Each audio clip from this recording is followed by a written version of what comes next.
Estamos começando, esquentando o assunto. Debate que 2 vezes por mês, pelo menos, o Marco Zero vai promover, em transmissões ao vivo ou gravadas pelo site e pelas redes sociais do coletivo. Nosso objetivo é aprofundar os temas das matérias que são postadas no site e nas redes sociais, aprofundar os temas e também trazer as fontes que foram entrevistadas nas matérias para poder dar mais declarações e trazer novos dados, novas informações sobre os temas que estão sendo abordados. Até para atender uma reclamação que normalmente as fontes fazem no jornalismo, que conversaram meia hora, 1 hora com o jornalista e saiu só uma frase, né? Então aqui é a oportunidade de o jornalista falar pouco e as fontes falarem mais e aprofundar os assuntos. O primeiro assunto do Esquentando o Assunto, o primeiro tema que a gente traz é sobre o carnaval, que é bem propício, nós estamos na semana pré-carnavalesca, e é um debate que se faz muito, que tem se feito muito nos últimos anos, dentro dos blocos, né, que os blocos fazem internamente, os seus foliões, os seus organizadores, e a gente quer trazer para o público também.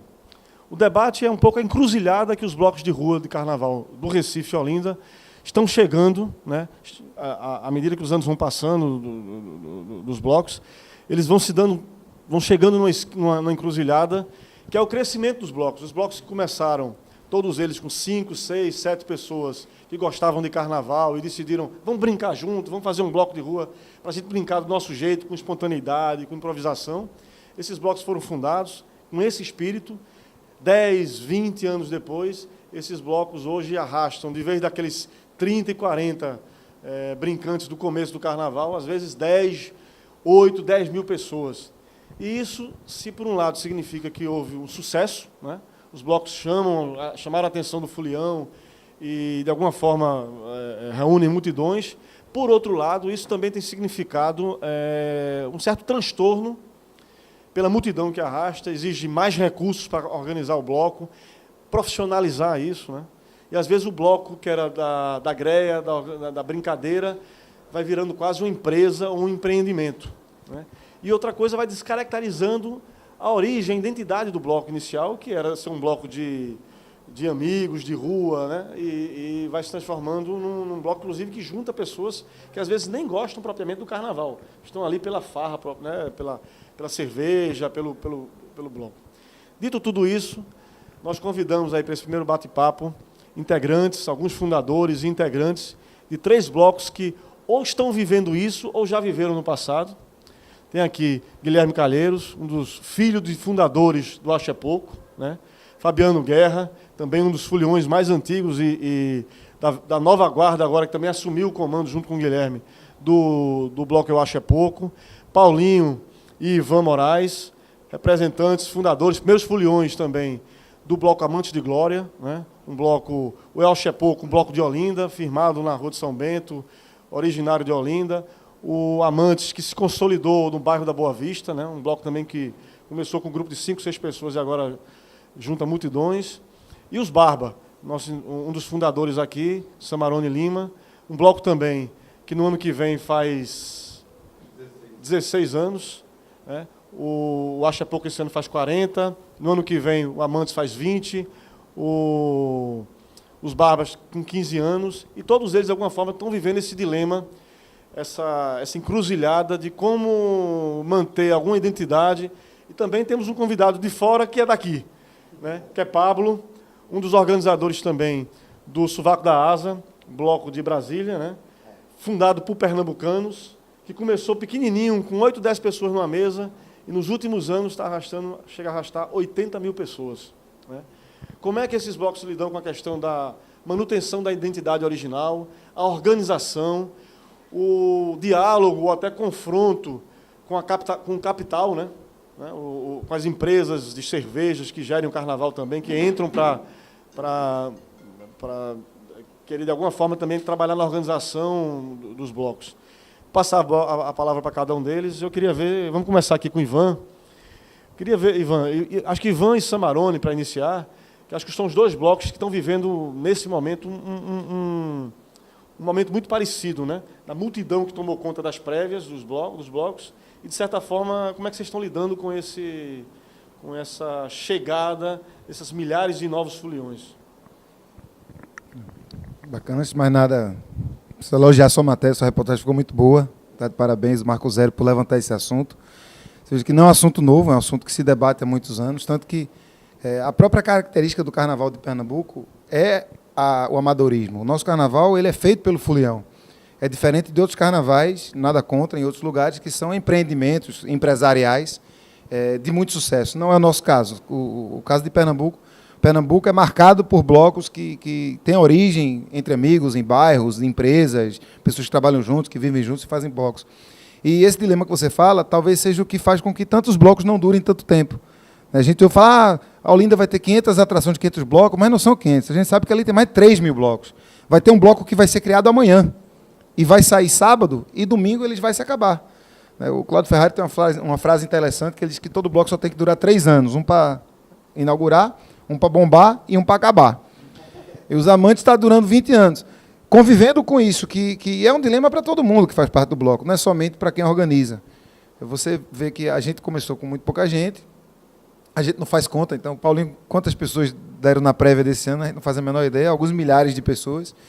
Agora, no nosso caso, o nosso grupo ele é meio radical nesse sentido, porque nós fazemos um bloco pequeno, o nosso bloco é pequeno, o nosso bloco cresceu no número dos integrantes da orquestra, porque a gente, até pelo orgulho de ver as pessoas chegando, de ver que o bloco tinha sido aceito pelo bairro, ele cresceu até 30 músicos, começou com 10, 12, hoje está com 30 músicos, mas continua sendo um bloco, é uma agremiação pequena, é uma agremiação que não se pretende profissional de maneira nenhuma, é uma agremiação que tenta fazer o mínimo da burocracia possível que o Estado nos impõe, que cada vez é maior, acho que esse é um tema que a gente precisa discutir, o papel do poder público no Carnaval, inclusive nesse dilema, porque se houvesse opções de lazer para as pessoas, eu tinha certeza que quem não gostasse de Carnaval não ia fazer nada no Carnaval, porque ia ter o que fazer em outro canto. Né? Não tem nada que explique uma pessoa que não gosta de Carnaval ir para um lugar de Carnaval para atrapalhar o bloco, a não ser que ela não tenha nenhuma outra opção para fazer. Né? E o bloco tem arrastado muita gente, tem ido muita gente para a concentração e muita gente acompanha a orquestra, que é isso que a gente se preocupa. E o que a gente tem feito até agora são pequenas estratégias para mitigar os possíveis transtornos causados pelo excesso de gente. Não que a gente queira transformar o bloco numa panelinha ou reduzir a quantidade de pessoas, isso não passa pela cabeça de ninguém dos Amantes de Glória. É um bloco de carnaval de rua. Então, manter na rua, manter livre, manter democrático, manter aberto para a gente é ponto prioritário. Mas a gente tem feito mudado o trajeto. Primeiro que a gente é obrigado a mudar o trajeto todo ano, Laércio, porque Glória, ela diz na hora. Né? A deusa Glória, que é quem guia o estandarte, ela não manda recado antes. É na hora que ela vai dizendo para onde é que a gente tem que ir. E onde ela vai mandando a gente ir, normalmente são os lugares em que vai menos gente, é um lugar que a gente não explorou ainda. A deusa Glória, ela é muito sábia nesse sentido. Então, nos últimos 3, 4 anos, a gente tem feito trajetos diferentes, né? Agora, sempre tomando cuidado de, pelo menos 1, 2 dias antes, informar o horário e o lugar de saída do bloco e dizer que olhe para o estandarte. Porque se a gente mesmo, que organiza o bloco ou desorganiza o bloco, não sabe qual é o itinerário, não vai ser a CTTU, não vai ser a Prefeitura do Recife, não vai ser o Folião que vai saber. Glória diz na hora, a pessoa diz na hora. Agora, quem quer sair no bloco, continua saindo. Quem quer acompanhar a orquestra do Maestro Lessa, chegando na hora, sabendo onde está, olhando para o estandarte, não vai perder o frevo. Até agora a gente tem conseguido fazer com que a orquestra comece e termine, com que o bloco não tenha nenhum imprevisto. Né? O Reino da Gamela e a Deusa Glória têm trazido muita felicidade para a gente nesse sentido. Mas a gente sabe que cada ano é um desafio. Então, para o próximo ano, a gente já, a partir da matéria de Samarone, acho que ele vai falar sobre isso, do artigo dele, a gente já começa, e agora, o que é que a gente faz? Né? É muita gente, realmente é muita gente. Mas o nosso carnaval é assim. A gente não vai botar uma catraca no meio da rua. A gente não vai procurar fazer de nada que impeça o folião que quer brincar o carnaval de brincar o carnaval. Por que a orquestra não volta mais? Porque não dá. A gente, há muito tempo que a gente faz a concentração ali na rua Joaquim de Brito, e a gente sai para um lado ou para o outro, e a gente normalmente voltava para a rua Joaquim de Brito para fazer o encerramento. Nos últimos anos, a orquestra não conseguia chegar. Porque algumas pessoas que brincam o carnaval de uma maneira diferente da gente, também legítima, gostam de brincar colocando os carros no meio da rua, abrindo porta do som para tocar suas próprias músicas, e a orquestra não conseguia passar. Então, como a orquestra não conseguia passar, era um intervalo sem música que, para quem gosta de acompanhar o frevo, era muito desagradável. Então, esse ano, a gente organizou para a gente sair do mesmo canto que a gente sempre saiu, informando o horário, informando tudo direitinho, só que quem foi atrás viu que a gente não completou o trajeto do jeito que a gente sempre completava. A gente completou de uma outra forma, levados pela Deus a Glória, mas a gente terminou no Pátio de Santa Cruz, que teve também um final bastante legal. No ano que vem, a gente ainda não sabe o que a gente vai fazer, mas certamente a gente vai fazer o possível para que as pessoas compareçam, que as pessoas tenham a opção de quem gosta de acompanhar o frevo de rua ir atrás dos Amantes de Glória, e quem não gosta de acompanhar o frevo de rua, que possa brincar seu carnaval da maneira que quiser, porque esse negócio de botar muita regra no carnaval é uma coisa que já descaracteriza um negócio que é livre por natureza, né? Eu sou integrante e fundador do bloco da troça chamada Os Barba, que surgiu no Poço da Panela. E, na verdade, Os Barba é interessante porque surgiu na venda de Seu Vital, num lugar muito específico do Recife, que é um sítio histórico, que antes do Carnaval não acontecia nada no Poço, né? Até teve um tempo que tinha uma outra troça, que a gente, inclusive, entrou em conflito, os moradores, que era o Gaia Montreloso, que a gente achava que era um negócio enorme e que não tinha sentido no Poço da Panela chegar aquele carnaval com aquela multidão. E fundamos uma nossa trocinha, que foi muito interessante. Em 2001, a gente estava na frente da venda do Seu Vital, eu, Maurício Silva, artista plástico, e Walter Lima, jornalista, e os três barbudos, vamos fazer uma troça, vamos fazer. E criamos, eu gosto de fazer essas coisas de ata, e fiz a ata e tal. E imediatamente, assim, 40 minutos depois, encostou uma Kombi, desceram vários músicos e foram em direção do Seu Vital e disse: foram vocês que pediram uma orquestra? Aí disse: bom, a gente quer uma orquestra, mas a gente não tem dinheiro para pagar. Era, na verdade, uma pessoa que tinha pedido ofício à Prefeitura e à Fundação de Cultura, fez 2 ofícios e ele conseguiu 2 orquestras. Uma orquestra já estava no mundo e a outra veio para a gente. E aí a gente começou com 3 pessoas e uma orquestra de 16. Então, começou assim, Os Barba. Então, muito rapidamente, a troça caiu no gosto da comunidade do Poço da Panela, das pessoas que gostam de carnaval, aí, gente da comunidade mesmo, que faz parte, e as pessoas que... e sempre surgiu uma história de se eleger um rei todo ano. Aí o bloco começou, a troça começou a ganhar uma característica, a identidade, né? Foi sendo construída, não foi assim, vai ser assim, vai ser assim. Um rei que era eleito anualmente. O nosso primeiro rei foi um rei presidencialista, que usava a coroa e a faixa de presidente. Surgiu a ideia de se fazer sempre 2 panelões de feijoada, que botaria à disposição, qualquer pessoa poderia consumir, um mesão com frutas, né, para tirar gosto, e um garrafão de 20 litros com aguardente para quem quisesse beber, né? Uma orquestra que a gente fazia um ofício para a prefeitura, que era uma orquestra mais simples, que tocava geralmente no começo da tarde, e a orquestra oficial pouco depois. Bom, era basicamente isso, assim, não tinha e o detalhe é que as camisas da troça eram pintadas pelos artistas plásticos que moravam no Poço da Panela, tinham vários na época, e por pessoas também que gostam de pintar. Então cada camisa é individual, não tem aquela camisa padrão. Então, com o passar dos anos, isso foi ficando uma festa muito, muito agradável, muito amistosa, vários amigos chegavam, a galera das outras troças e tal. E com o passar do tempo, a gente foi percebendo que começou a ter um acréscimo de pessoas e também começaram a chegar outras troças daqui de Casa Forte que, não, vamos encerrar lá no Poço da Panela, lá com o pessoal dos Barba e tal. E aí foi aumentando. Bom, eu acho que é mais ou menos, teve um período em 2011, mais ou menos, que se percebeu que houve uma mudança quantitativa na quantidade de gente, realmente, assim, começou a chegar uma quantidade de pessoas que você estranhava, assim, os amigos começaram a desaparecer, você não encontrava mais os amigos, você tinha uma hora que você olhava, era um pessoal que nunca tinha estado no Poço da Panela, e tinha gente que perguntava quem é Seu Vital, assim, que é o local da concentração do bloco na frente da venda Seu Vital. Então, bom, esse processo foi andando e chegou a esse ponto agora, que foi esse carnaval desse ano, né, que, como a gente ficava muito ali no Poço, na concentração, a gente não tinha dimensão do que estava acontecendo nas ruas do entorno do Poço da Panela, né, até 17 de agosto. E esse ano eu saí mais cedo, algumas pessoas tiveram que sair mais cedo também, tipo 5h30 da tarde, e a gente ficou completamente assustado com a dimensão que tomou, um negócio assim, de multidão que detona um sítio histórico como o Poço da Panela, que está ali assim, com seus carros de som, com música alta, e estão pouco interessados em orquestra, se tem estandarte, se vai ter a feijoadinha, se vai ter... E ao mesmo tempo, são poucas pessoas que fazem esse carnaval, né? Então, o contexto da gente, eu escrevi um texto, eu estou muito preocupado porque nós estamos sendo responsabilizados por aquilo que está acontecendo no Poço da Panela um sábado antes do Carnaval, né? E isso é uma coisa que nós podemos estar repetindo o que nós tanto combatimos, né? Quer dizer, a gente está levando a multidão e aí é um momento de reflexão. A gente vai ter várias conversas agora, vai trocar ideias com as outras troças e outros blocos. O que foi que fizeram?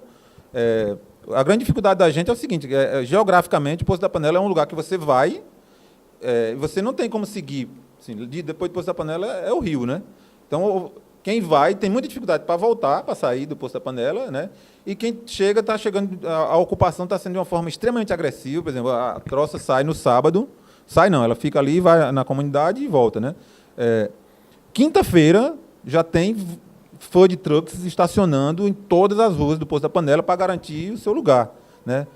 No dia dos Barbas, uma coisa preocupante que a gente está discutindo, os integrantes têm que negociar com os vendedores ambulantes o espaço, porque se deixar, ocupam todo o espaço do largo, não tem, e às vezes são discussões tensas que envolvem a questão geográfica, o cara quer ficar num lugar melhor porque vai vender mais cerveja e tal. E esse ano nós tivemos alguns momentos de tensão realmente, e você pode acontecer uma coisa séria com um cara que é ali. Naná é um cara que mora na comunidade, tem uma Kombi, passa a semana para cima e para baixo, fazendo mudança, levando coisas, né? O cara que sobrevive da Kombi dele. Boy é um eletricista, Ninha é uma merendeira, né? Luiz de Azepan é um empresário, eu sou um jornalista, mas assim...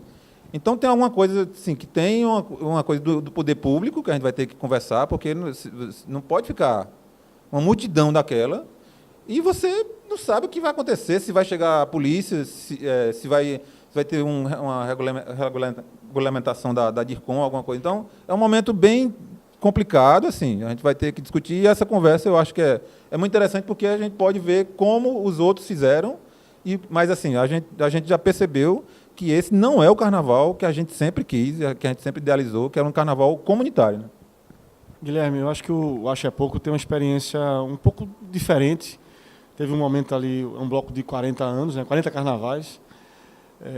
Acho que era legal você contar para a gente como é que foi esse processo de um bloco mais antigo, que de alguma forma já passou por tudo isso, e teve um momento, era legal falar da fundação, mas também aquele momento no começo dos anos 2000, quando o bloco correu até o risco de desaparecer, né?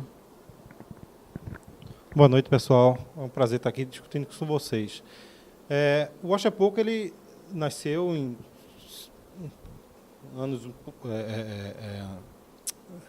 final do ano de 76, se preparando para o Carnaval de 77, de um grupo de amigos profissionais liberais, de esquerda, médicos, advogados, arquitetos, que, como qualquer bloco, como o Ivan colocou, nasce a partir da necessidade de curtir o Carnaval com os amigos, com as famílias, e fazer o seu momento. Naquele tempo, o Carnaval era tipo uma janela que a ditadura permitia você expor,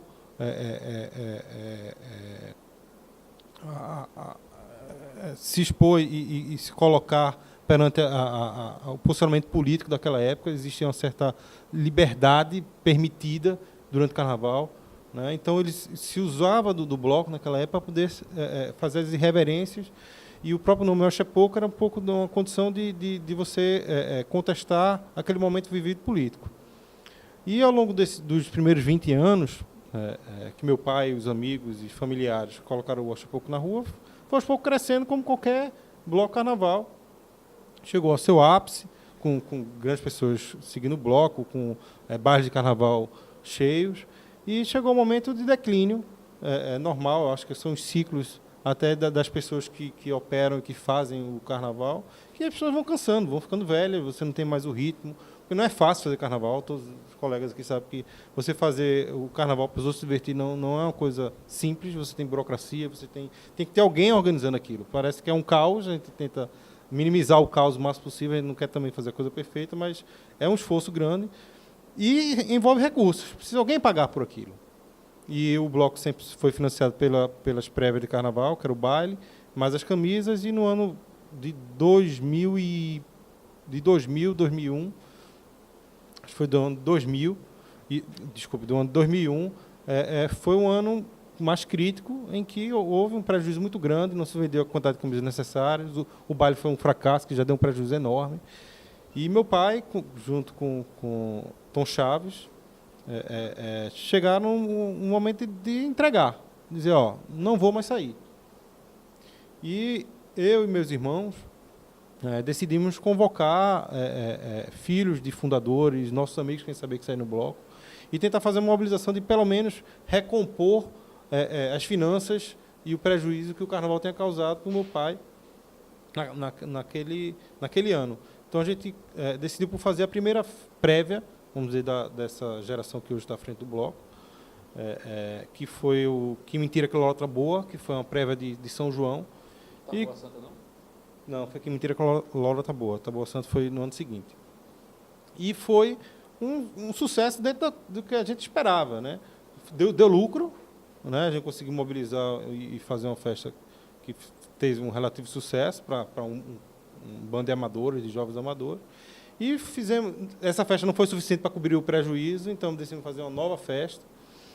E acabou que, na dinâmica e nas discussões, a gente gerou um fluxo de realização de festas de pré-carnaval, né, que conseguiram gerar uma receita do bloco, além de resgatar um público jovem para começar a frequentar, além daqueles que eram filhos fundadores, para frequentar o bloco. Então, você deu uma carga de renovação ao bloco. E a gente teve um relativo sucesso, e o bloco começou a crescer demais. Crescer no sentido de as festas tomarem proporções grandes. A primeira festa deu 400 pessoas, e a gente chegou a fazer festas para quase 3.500 pessoas. E nesse momento a gente viu o quanto caótico era você gerenciar, por não ser um profissional, uma festa de um porte desse tamanho. Então a gente decidiu, depois de muita discussão, de começar a limitar a quantidade de festas e o tamanho das festas. Então a gente limitou no número cabalístico, a gente definiu lá que eram as melhores festas que a gente tinha curtido, que eram de 1.500 pessoas para frequentarem uma festa, né? E que permitisse que a gente, que era importante muito de fazer, da gente poder operar a festa, da gente poder produzir a festa, por não serem profissionais, e da gente poder montar a festa, da gente poder estar servindo a cerveja, da gente poder estar no caixa, e não terceirizar isso, da gente não botar para terceiros fazer o que a gente achava que deveria ser a gente, por quê? A gente fazia a festa que a gente curte fazer, eu vou fazer. Então eu vou fazer uma festa que seja tão boa que seja a melhor festa possível. Você tem que estar gelada, as pessoas têm que ser bem atendidas. Então, um dos primórdios, uma das diretrizes que a gente fez é que a gente tem que ter uma festa do tamanho que a gente possa produzir. E, ao mesmo tempo, a gente tem que fazer uma festa, ou um conjunto de festas, que sejam suficientes para pagar o carnaval. Por quê? Porque, ao final do carnaval, após pagar todas as despesas, a gente percebeu, principalmente nos áudios das festas, quando sobrava dinheiro, sempre gera confusão. Gera confusão de todos os sentidos. O que é que faz com isso? Desde das boas ações, não, vamos doar para o Instituto tal. Não, por que não para esse Instituto tal? Não, por que não para o fulaninho que está com doente e o pai precisa de pagar as despesas médicas? Então, a decisão de uso do recurso, a sobra de recursos, sempre gerava uma dificuldade de como gerir isso, porque era mais do que a gente precisava, que a finalidade do bloco, das festas e da venda de camisas, é de botar o bloco na rua. Então, a sobra que se precisa é só simplesmente para fazer o início da pré-produção do ano seguinte.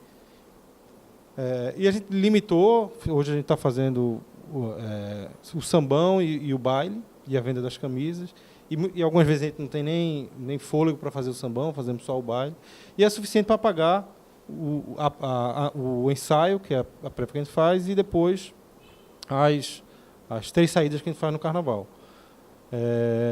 E o que foi importante nesse aprendizado todo era de poder, nas discussões, principalmente com as pessoas novas que foram se aproximando do bloco, né, de manter uma identidade. Manter uma identidade do que é o Acha Pouco, da sua independência nas suas posições.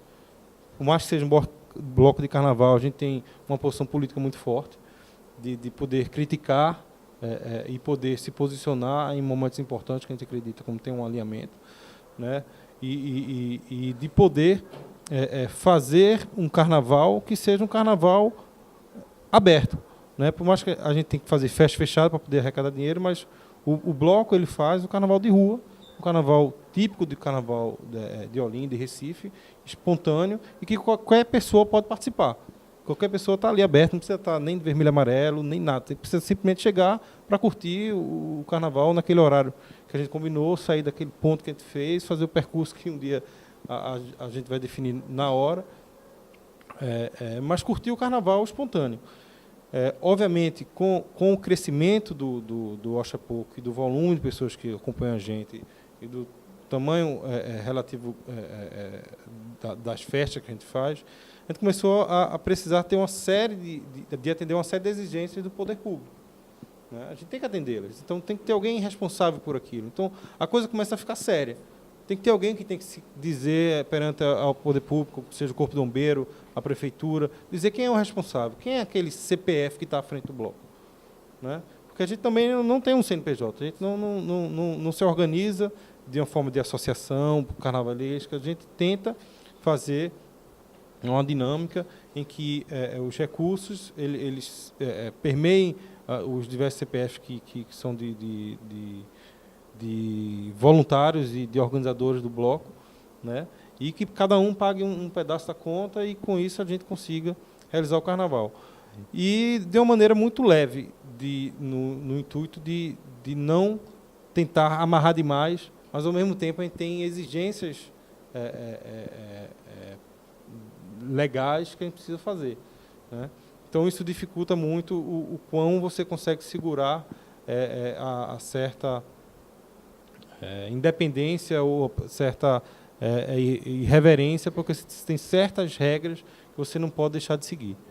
Pablo, conta pra gente um pouco como tem sido a experiência de fazer um carnaval pernambucano em Brasília, né? Um bloco começou com 10, 12 integrantes pernambucanos e hoje você estava dizendo pra gente, antes aqui de começar, que está juntando 80 mil pessoas. Ainda pode-se dizer que é o mesmo sovaco da asa?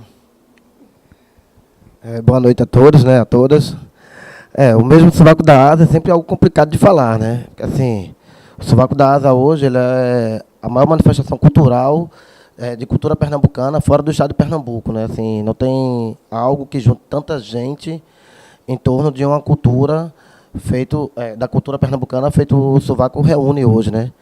E que isso virou nosso dilema, né? Acho que foi muito oportuno o texto, tanto do Samarone e o seu, assim, né, no Estuário e no Marco Zero, que todos os diretores e ex-diretores e fundadores do bloco, né, como nós chamamos os sovaqueiros, né, você, Paulinho, vocês são 2 sovaqueiros, pessoas que participaram já de algum desfile do sovaco, de certa forma, sabe, assim, o dilema que nós estamos vivendo esse crescimento, e que é um crescimento desordenado, né, porque o Ivan falou assim, é legítimo o cidadão que quer brincar seu carnaval, botar seu carro de som e escutar sua música.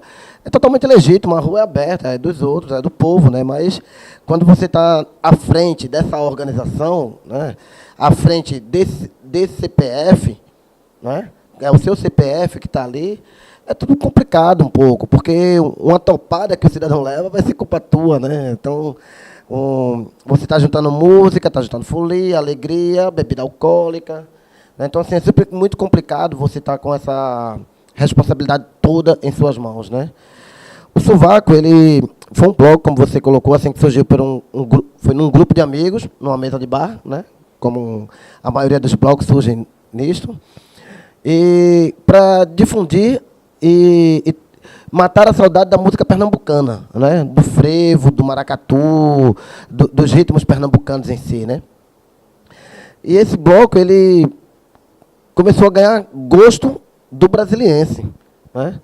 Eu venho nessa organização nos últimos 3, 4 anos, assim, venho ajudando bastante nessa organização, assim, nos últimos 3 anos, bem à frente mesmo da organização, mas sempre fui um sovaqueiro, né? Como nós gostamos de nos chamar, é aquele que qualquer atividade do sovaco ele se faz presente, seja nas prévias, seja na venda de camisa, seja na divulgação, no ajudar, de qualquer forma está ali contribuindo com o bloco, né? Que é aquela coisa do amigo. Os blocos eles surgem. o Sovaco ele completou agora 10 anos. São 11 desfiles, né? E 10 anos de bloco, né?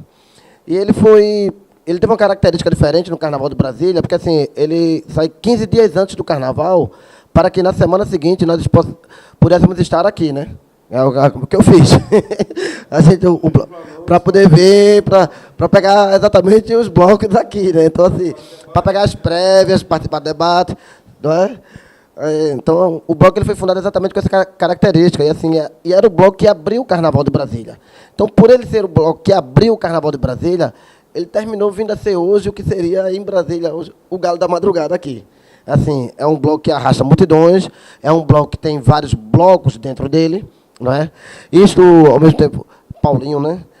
Falou que assim, é muito gratificante, eu acho que assim, para quem é pai, para quem é organizador de um bloco como este, assim, ver o que a sua cria está sendo reconhecida pela comunidade, pelas pessoas, né? Mas ao mesmo tempo é danoso, porque no momento que eu saio com um bloco, que é o que eu mais quero, que eu trabalho, que eu me esforço, que eu boto meu CPF, que eu ali, meu suor, que assim, não tem dinheiro que vai pagar aquilo, e eu não consigo desfilar com o meu bloco, começa a ser traumático, começa a ser danoso, não é? Ele começa a passar para uma coisa comercial, não é? Que realmente não sei se é aquilo que eu quero para um bloco de carnaval ou para o meu carnaval, né? E quando você vai para esse campo comercial, isso começa a ser mais danoso ainda, porque você tem o império da cervejaria, não é das cervejarias, é da cervejaria no carnaval brasileiro, no carnaval pernambucano e hoje no carnaval brasiliense, não é? Então, este ano foi tão danoso para a gente que nós decidimos que não vamos ter apoio de nenhuma cervejaria, e principalmente essa que é a cervejaria maior no nosso país. Nós não vamos ter mais, não é? Nós não vamos ter nada disso, daquilo, dentro do nosso bloco.